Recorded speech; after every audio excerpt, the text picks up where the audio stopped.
Hi,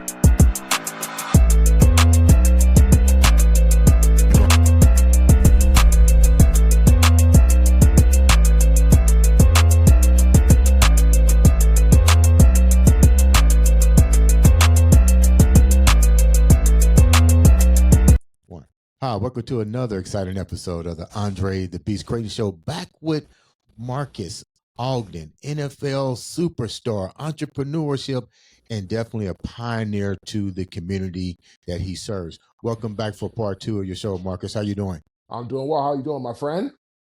Great. Thank you for allowing a little bit more time so the viewers can get to know you. Before we get started, for those who didn't get a chance to watch the first part of your show, tell the viewers a little bit about who you are before we get into the question and answers. Yeah, so my name is Marques Ogden. I'm from Washington, D.C. I live in Fuquay-Varina, North Carolina. It's about a half hour outside of Raleigh, North Carolina.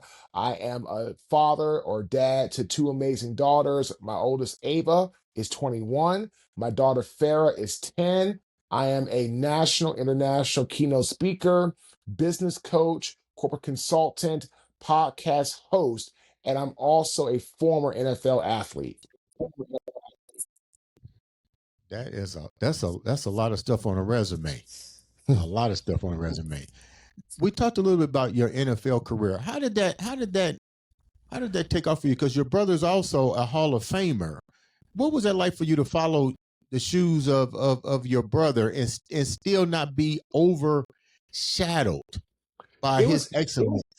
Well, that's a great question, my friend. So what I tell people is in the NFL, everybody has to earn their keep.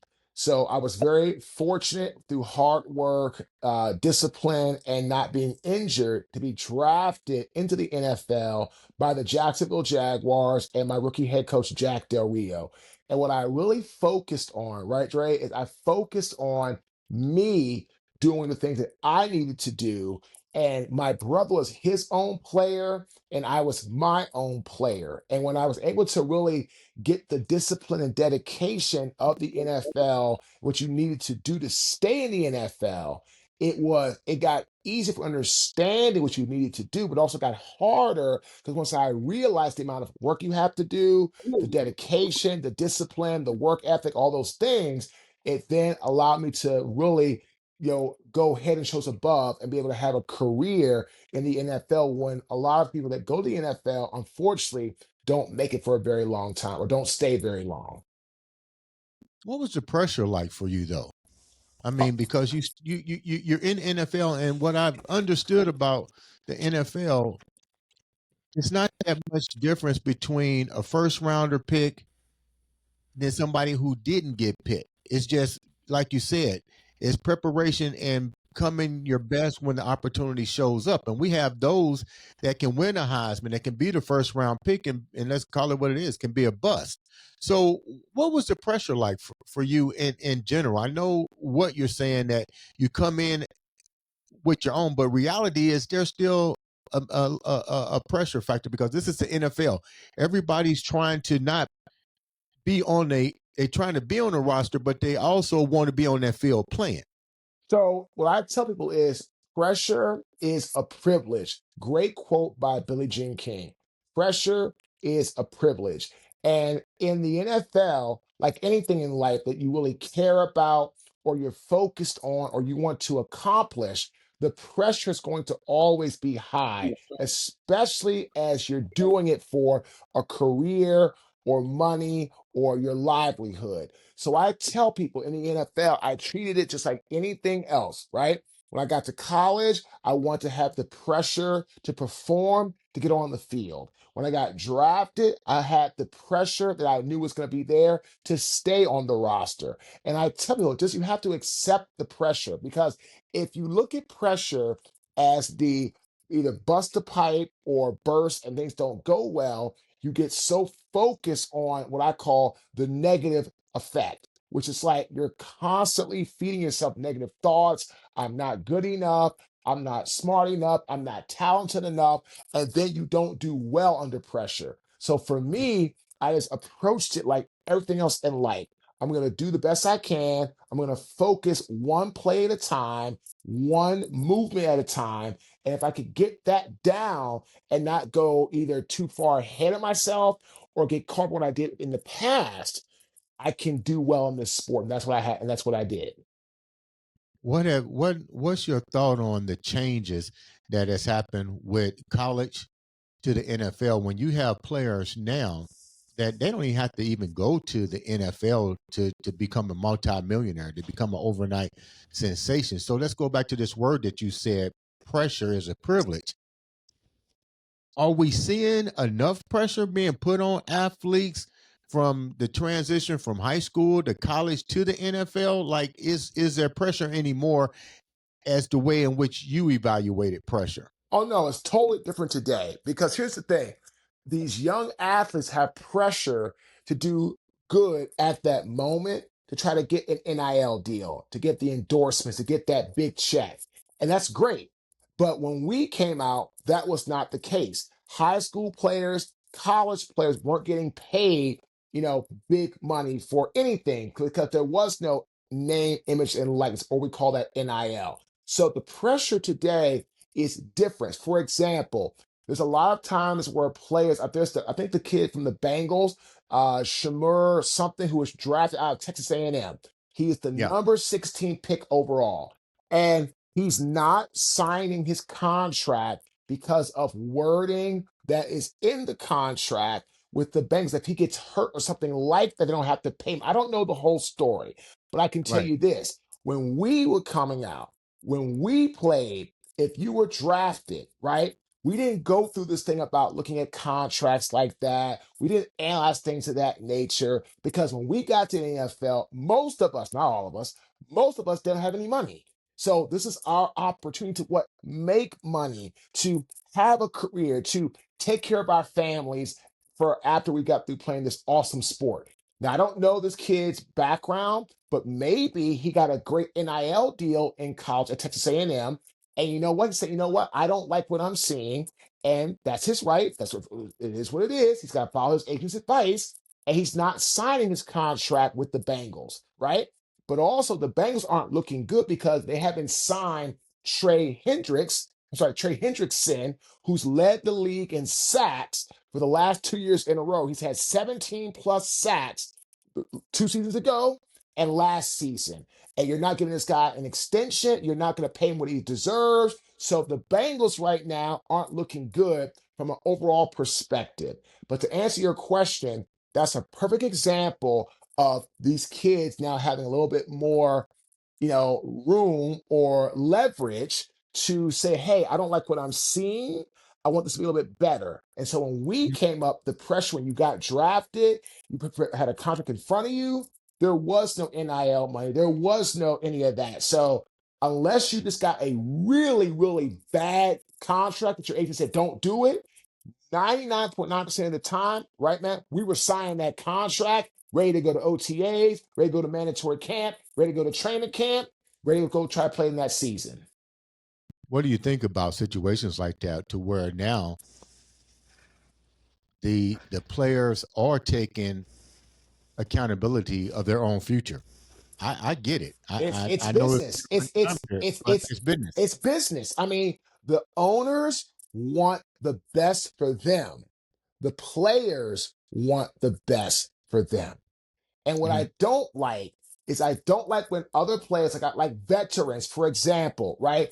Jamar Chase is trying to tell this young kid, shut the F up and come play football. Well, Jamar Chase, you have a phenomenal multi-year deal, right, that you signed, right? So why are you concerned about this kid who's, again, according to what I'm hearing, there's some language in his contract that's not favorable to him if he gets hurt. I don't know the specifics, right? But Mhm. again, you need to just stay in your lane. Either support this young man or don't say anything. Like I said, I don't know enough about it, right? But I'm just saying from my perspective, when we played, I know that I don't know any guy that was presented a contract first round through undrafted that didn't sign his contract unless it was like a first rounder holding out for more money that was slotted for the person in front of them. Because once Mm. we had people in front of us sign, boom, we're signing. Because at that point, The market value has been set according to the draft status, according to how the draft's going to go. So again, that's us, but it's way different today. NIL is giving these kids a lot more leverage to say, "Hey, I don't like this. I want this to be, I want this to be looked at or paid attention to." And I say, "Hey, man, look, it's that's their business, that's their livelihood. You gotta let it do what it do." Let me ask you a question. You was in that same situation, but not contract negotiations. But looking back, when you was that same individual that's getting ready to get drafted, that's going to Jacksonville, that's dealing with your contract and so forth, what do you wish that what looking back now, what do you wish you had it done different compared to what you're done where you're at now in your life as it relates to your age, Hmm. the position in which you played, the team that you went to? Because let's get real, Jacksonville is not the Dallas Cowboys. Two different markets, a whole different thing. What do you? How do you? What do you wish you could have that you had it done differently back then as opposed to now? I wish I would have hired somebody to help me with building a brand outside of the game. Because when I retired, I didn't do that and I didn't have that. And that's not good. So I tell people, I really wish I would have had somebody to help me get myself set up for branding and or messaging perspective, how to market myself, and then how to close sales and then do something outside of football. So I'd have had something when the game ended. I could have transitioned right into it and not missed a beat. But I didn't have that. So if I could go back, I would hire somebody to help me create a brand for myself. So that way, while I'm playing football during the off season, I could be capitalizing on deals, endorsements, media, whatever, and actually built a brand for myself beyond just the gridiron. How many NFL players? You don't have to mention no name, but just a rough statistic of NFL players has gone through exactly what you just said. Because let's get real, they go off into the sunset. They have immaculate careers. Some don't have stellar careers, and you look at them and they're working at a Walmart. They're and so forth. Like, what do you think the percentage is? I think when I was playing, I would probably have to guesstimate around 80% of guys weren't building a brand. Now, today, I think probably about 70% are because social media has made it so they can basically post something and then poof, everybody knows about it, right? So back when we were playing, there was only MySpace. Tom was on MySpace. There was no Facebook. There was no LinkedIn, there was no Instagram, there was no X. So we were very limited in our options. So I would say when I was playing, about 80% of guys probably were not brand building, versus today, probably about 70%, I would say, are brand building. Let's talk about the NFL teams and marketability and value. When you are coming out of college and you're getting ready for the draft, let's get real. You know what teams you want to play for. You know which ones are going to give you more leverage. My question here is, when you was picked by Jacksonville, was that the team that you wanted to go to, or was you a little bit disappointed? Because if I know that a team, let me use the John Elway situation with the Denver thing and the Colts. If I'm good and I'm going to get picked in the draft, I think I should be able to pick to some extent where I want to go. Now, some people might say, well, then the good teams are always going to have control of the best players. But I look at it like this: why should I get picked by a team that has no shot at all, and I'm in the top 10 of the best players in the world? What's your take on that? So, the thing is, the NFL draft is always going to be the team that drafts you needs you the most. So when I went to Jacksonville, I was actually pretty happy because James Shaq Harris, who was one of the first actually he was the first African American quarterback to start an entire season in the NFL, for the Buffalo Bills back in the 60s. And I Mm. knew him, we called him Shaq, from his time with the Ravens in their front office. And he actually went down to Jacksonville that year as a rookie, as a new person in a higher role. He was the director of he was the director of pro personnel. So it was awesome for me. But to answer your question, as an athlete, you have to understand it's a business and you're not going to always get to pick your employer, right? Or sometimes, people offer you more money. You have to go where don't want to go sometimes. But then sometimes you do get picked to where you want to go. But again, I understand what you're saying. But at the end of the day, the athletes have to understand it is a business and these owners are going to pick who they feel is the best. And I always tell people, look, if a team drafts you, at least you know there's a vested interest in you to be good versus going somewhere you're either undrafted or not.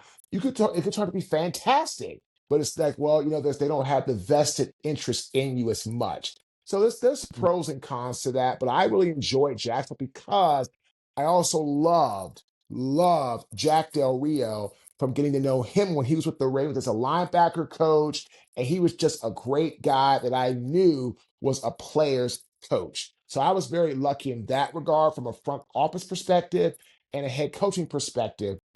I was like I knew we had a good match. You mentioned a player's coach. Elaborate on that a little bit, and why is that really important to building a championship team? A player's coach knows what guys go through at the professional level because they've played it themselves. Jack Del Rio was a great linebacker for the Minnesota Vikings, played at USC in college. So he understood what our bodies went through, when to push us, when to give us a little time to relax, when to be funny with us, when to be serious with us, when it's time to kick booty, when it's time to kind of take the gas off a little bit. Jack understood that from a whole perspective. And Jack was excellent with handling the media from keeping them from criticizing us to the point where it was going to affect how we interacted with each other. And that is such an important factor because at the end of the day, this is what it really comes down to. You want to have the ability to, as a head coach, to have the respect of your team. If your team doesn't respect you as a head coach, I don't care how much you want them to play for you, they're not going to play as hard as they can for you. Let me ask you a question here. I'm trying to word this the right way where this makes sense. Let's just say a particular quarterback held out for a large amount of money. He got that money.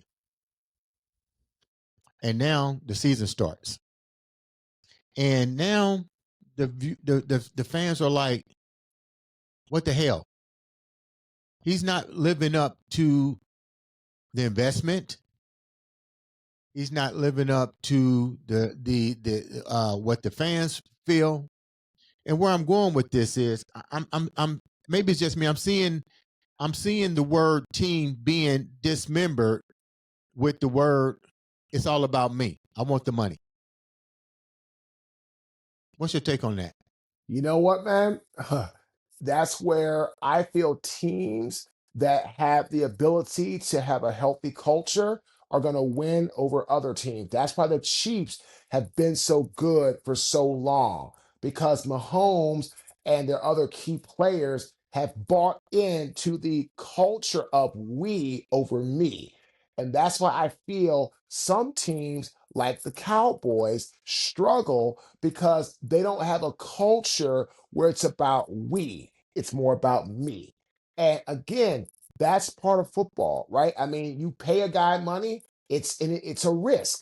It's a calculated risk.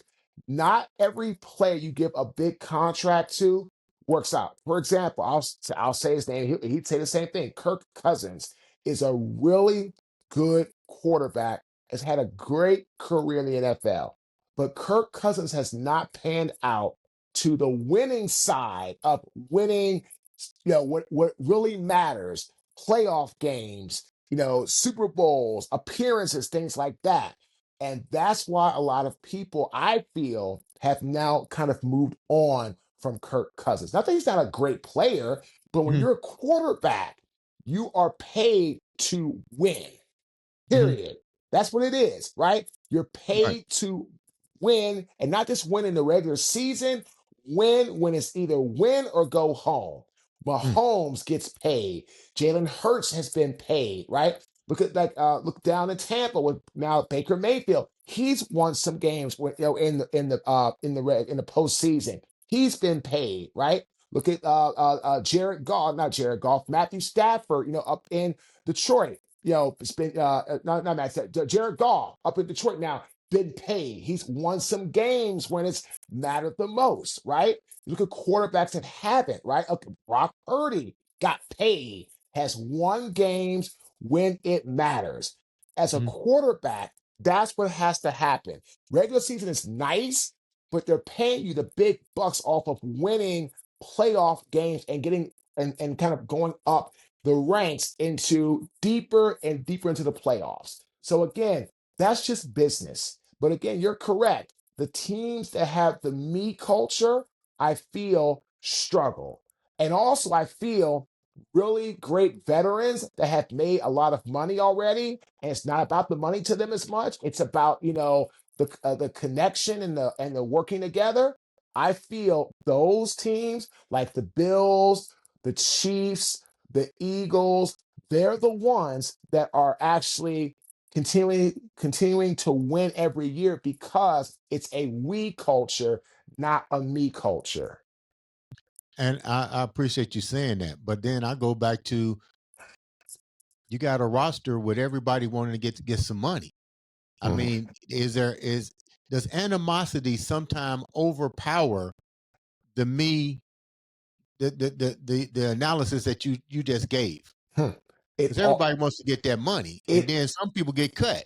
it all depends on the leadership on your team. So look at the Bills. Josh Allen said, you know what? You all can keep the extra $5 million a year.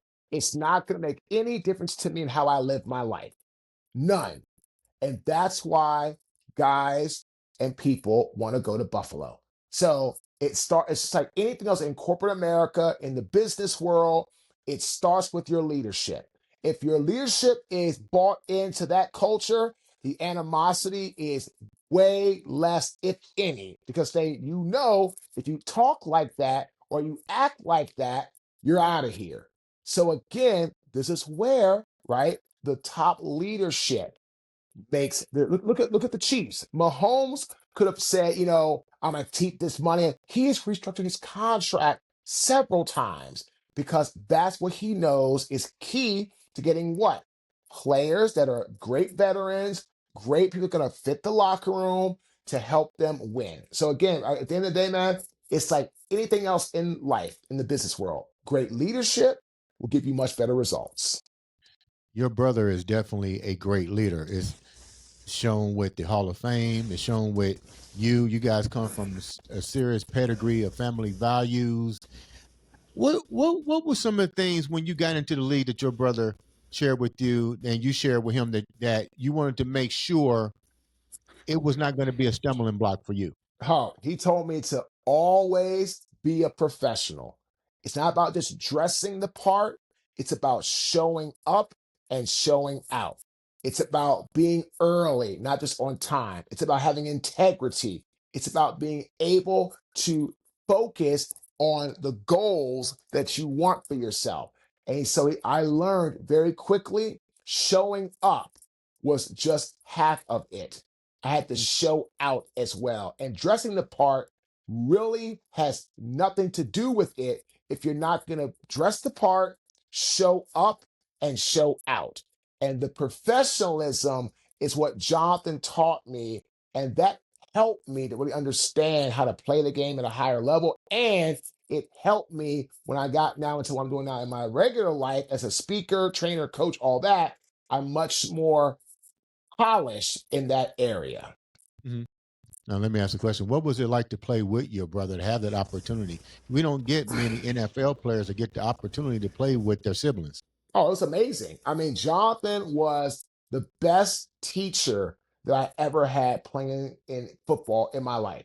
the best. He taught me how to the sets, the angles, the body position, the foot distribution, the balance, the angles, the symmetry, the body position, when to punch, how to how to recover, how to be positioned, how to bend your knees at the right level, how to what to look at on the defensive end, all these things. So Jonathan was really for me the catalyst to help me get to where I'm at in that regard as a professional athlete. So learning from him was absolutely just I, there's no way I could have ever been the player that I've been without my brother.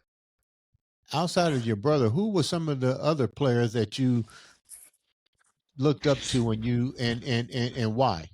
Oh, Ray Lewis for his intensity, Ed Reed for his attention to detail and how he approached everything from a very just strategic, mad scientist approach to, guys like Fred Taylor, who was just one of the best and grittiest running backs I ever played with, to guys like Eric Molds, to, this, amazing guys of that nature. And so I was always around great football players that were always about leveling up.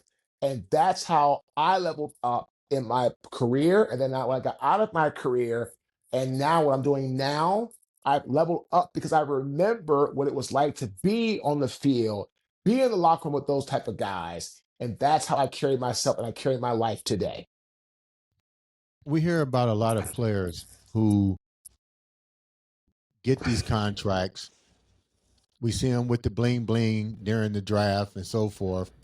A critical mistake with money management right off the bat, in my opinion. Have any of these things ever happened to you that you look back on and go, "Wow, I wish I had did something different," and that caused you to really have to restructure every single thing because of a financial or business decision that you came across, you invested and thought it was good for you to do, and it backfired on you? Oh yeah, I mean my construction company. I should have never got into construction. I had no experience in it. I had no knowledge of it, but I was out of football. I had some knowledge of business, but not that business. And I just got overextended. I grew too quickly and I literally tried to run a business without proper funding and without proper, people and expertise and it cost me dearly. So I tell people all the time in life, in business, please know what you're getting into and please be properly funded in what you're trying to do. So I lost mine because I got overextended and I was not repaid money by a client and the bank shut my line of credit off. Boom, that was it. So now when I speak today to audiences around the world, I tell my story and I talk about things like, how to have the right mindset, how to communicate, how to be professional, how to goal set, how to be self-aware. And with self-awareness, if you don't know what you're not good at and you don't fix it, it could end up costing you like it costs me in the long run. How did you know what you was going to do after football? I had no idea. And literally, I struggled immensely for about 6 months. And I just happened to find an individual who connected me to my business partner. And we jumped into business. I really didn't even know him. I didn't do a background check. I just jumped in. And honestly, I was very green. I was very, raw, and I didn't know anything. And so honestly, I got taken advantage of, which is all of my fault, which is why I love to coach people today. I tell my clients, hire me so you don't end up like me. That's what it's all about. When you was going through these things, it would appear to me that several things can transpire. You're an athlete. You're trying to um, uh, resonate into another part of your life. It didn't work out. Let's talk about how did that all have an effect on your family. You have two daughters. You were married at the time, I assume. So how did all that take place with your family structure? So I was not married at the time. I met my fiance, and then that I met my fiance in what's that, Mm. June of 2012. And then no, July of 2012. And I ended up going bankrupt in April 2013. So Wow. it was really difficult from that stretch, lots of stress, lots of anxiety, lots of sleepless nights, lots of hardship. And I took those lessons once I stopped being in my own way. And I took those lessons that I learned and I started a business of trying to speak and help people. That was a challenge. That was hard. Finally got some traction. 2018, I got coached. I got developed, learned the business. We started to grow from there. Then in 2022, I had to file for a divorce from my ex-wife. I moved into an apartment. I then got my act together, bought my dream home in May 2023. And now here we are speaking, coaching, consulting, our podcast. We put some extra money behind marketing this month. We Right. had one day where we had 11,111 downloads in a day. We're close to 130 to 100. We're close to like 130,000 downloads this month and climbing. So Wow. I've worked really hard. Our team has worked really hard to bounce back. And that's where we're at today.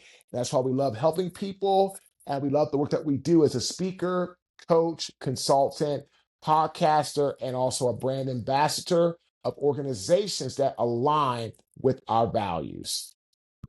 Speaking of your values, what's the name of the podcast and how can the viewers actually listen to the podcast? And then the second part of that question is, what was the need for the podcast? Like, what made you decide to focus a lot of detailed energy on creating a podcast? So the podcast is called Get Authentic with Marques Ogden. You can listen to it on every major podcast platform, Spotify, Apple, all the majors. And the reason for starting the podcast is even though speaking, 75% of society is deathly afraid of public speaking. 75%. But there's still a decent amount of people that speak that are in the speaking industry. The podcast was started to do two things. One, interview amazing people with authentic stories to inspire our listeners. Number two, it was created as a top line of our funnel to help connect us with awesome people to get on their radar for potential collaboration, potential partnership, and potential business opportunities later on down the road. And it's been phenomenal in both in both retrospects. And we're so fortunate that people just love our podcast. They love our speaking. They love our coaching, our consulting. But again, it took time. This month is the 3-year anniversary of our podcast. So we launched in Congratulations. June of 2022. So again, I tell people it's not going to happen overnight. But the Yeah. podcast was created to be a top line funnel for us for branding and marketing. It took time, about 2.5 years actually, but Right. now we have it and people love coming into our ecosystem from the top line of the funnel as a result of our podcast. And then they go down the funnel, potentially for sales, then we get to work with them and then they pay us and we can just kind of go right back up to the top to maybe do some more work with them and do more operations and things of that nature. So it works out very well. What are some of the things that you're getting on your podcast? What are some of the viewers sharing with you? Is it about trying to create a podcast? Is it about trying to create a new brand? Is it about becoming a public speaker? Like, what are some of the troubling things that you're hearing on your podcast? Oh, yeah, all those things. How to be a speaker, how to stand out, how to brand yourself, how to market yourself, how to differentiate yourself, how to really create that your secret sauce factor. So again, we interview all kinds of people from celebrities. I interviewed earlier this week Jake Steinfeld, who's Body by Jake. He was Yeah. very popular in the late 80s, early 90s. I interviewed him on Tuesday. He's considering running for governor of California. Great guy. I've Wow. interviewed actresses, celebrities, musicians, you name it. And people absolutely love it. So again, the podcast is all about authenticity in that retrospect, and that's what people love about it in that regard. Now, before we wrap up, let's talk about what you're doing for the youth. You and your brother. Are you and your brother doing anything to inspire the young youth? Because those with technology today, they're getting to the point to where they're even having a hard time communicating with us, unless they're sending a text, an emoji, or something like that. Are you and your brother doing any collaborations together to address issues like that? I always have. My brother has had his Jonathan Ogden Foundation since 1997, working with the inner city school system in Baltimore to help the youth through sports, education, and inspiration. He's been doing that for, again, since 1997. So what's that? Wow. 07, 17. It's going to be it'll be 30 years in 2 years he's been doing that. Love that. I do a lot of work with the Boys and Girls Club, speaking to youth programs, sports programs, football teams, you name it. I got a couple jobs in August for like some high school football teams, some Right. inner city youth. And that's where I started. I start like that picture up here on the wall. That's me playing high school football right there. That's a picture that my grandfather took when I was a junior in high school at St. John's College High School, playing in that game, his alma mater and my mom's alma mater, Coolidge High School. So absolutely, football, the youth, that's where I got our start. We started doing speaking to Pop Warner, then to middle school teams, high school, and college. And we worked our way up eventually over time to corporate America. But yes, the youth is a big, big advocacy for me and for my brother. Man, Marques, thank you so much for taking the time to come on the show and share once again a beautiful story of overcoming, keeping that beast mindset. Once again, how can the viewers reach out to you? Is there a website, phone numbers? How can the viewers reach out to you? They can go to our website, www.marques, MARQUES.com. Oh, so I'm sorry. It's www.marques, MARQUES, Ogden, OGDEN.com. MarquesOgden.com. You can shoot me an email, marques@marquesogden.com, or shoot me a text, 919-995-2266. Marques, thank you so much for taking time out to come on the show. Ladies and gentlemen, make sure you reach out, support. Like I said on every episode, all it takes is one click of a button to change somebody's life, to be inspired, or to make a difference. Ladies and gentlemen, this has been another, and I do mean another, exciting episode of the Andre The Beast Crayton Show.